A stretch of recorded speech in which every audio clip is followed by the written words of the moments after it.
अस्सलाम वालेकुम। जी, ये राया की काश्त है, छट्टा काश्त है और इसमें होने वाली जो गलतियां हैं, हम उसकी निशानदेही करने की कोशिश करते हैं। तो ये देखें जो यहाँ पर है इसकी जर्मिनेशन वो बहुत ज़्यादा हुई है। आप देख सकते हैं जैसे जैसे हम आगे जाते जाएंगे, ये इस जगह पे इसकी जर्मिनेशन बिल्कुल ना होने के बराबर है। कहीं जर्मिनेशन ज़्यादा तो कहीं बिल्कुल है ही नहीं। तो ये छट्टा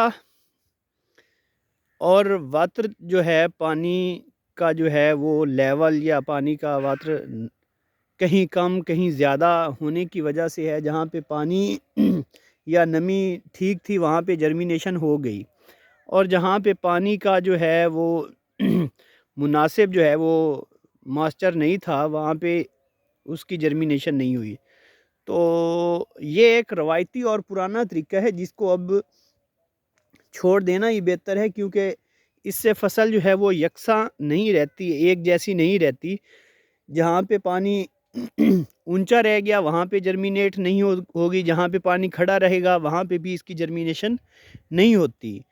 तो ये एक आपके सामने मिसाल है कि बिल्कुल जर्मिनेशन जो है वो कहीं पे बहुत ज़्यादा है और कहीं पे ना होने के बराबर है।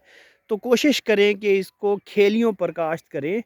खेलियों पे काश्त करने से एक तो बीज जो है उसका मयार एक जैसा रहेगा, और दूसरा इसकी जर्मिनेशन अच्छी रहेगी। तो ये देखें, एक ही जगह पे ये बहुत ज़्यादा जर्मिनेशन है और इससे थोड़ा सा आगे देखें तो बिल्कुल जर्मिनेशन नहीं है।